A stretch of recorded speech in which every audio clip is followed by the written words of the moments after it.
Hi children, welcome to English class 8, Unit 5, Supplementary, Black Beauty by Anna Sewell.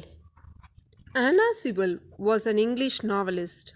She is well known as the author of the 1877 novel Black Beauty, which is one of the top 10 best-selling novels for children.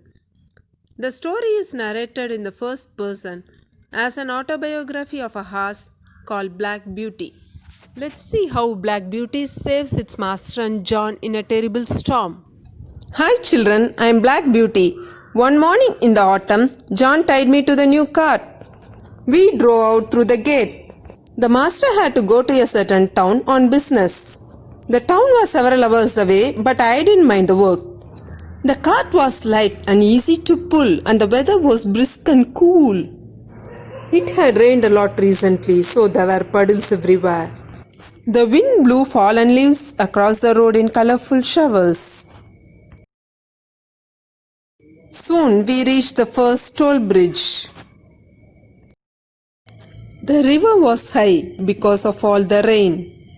The flat wooden bridge was just a few inches above the water. The toll keeper stepped out of his hut. He told the river still rising. I am afraid it could be a bad night. The master looked out at the bridge. Your bridge has strong rails on both sides, he said. I doubt you will have any trouble here. But we will be careful. We crossed the bridge and continued on our way. When we reached the town, John took me to the local stable to rest and eat, while the master went to take care of his business. When the master came, it was late afternoon. We started to return home. The wind is getting worse, John said as we drove out of town. I don't think we have ever been out in such a terrible storm. The road passed some fields and then entered a forest. The wind whipped the trees and that sound made me a little nervous. The master also sounded nervous as he spoke. I wish we were out of this forest, he said. Me too, John agreed. I hope none of these branches fall on us. Just as he spoke, there was a loud crack above us. Then a oak tree came crashing down and fell right across the road in front of us. The noise and surprise frightened me. I stopped and trembled. Many horses would have spun around and run away. But I had learned not to do that, and I stood as still as I could. John jumped out and was standing by my head. John said, "Good boy, there's nothing to fear," and the tree missed us. The master agreed. The master told that they can't go on. He asked John what to do. They decided to take a different route to reach the wooden bridge. The distance was about 6 miles, so it took a long time. By the time we reached the toll bridge again, it was almost dark. We approached the bridge at a steady walk. But as soon as my feet touched the wooden boards, I stopped short. Something was wrong. Go on, Beauty, called the master. He flicked the whip lightly to make me move forward.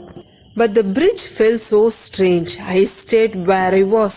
The master flicked the whip again. It pained and I jumped.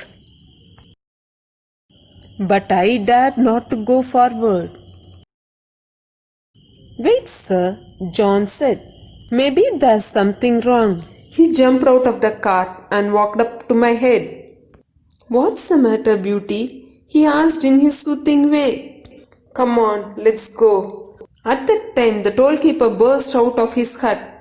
He waved a light around over his head and let out a shout. Stop, stop, he cried.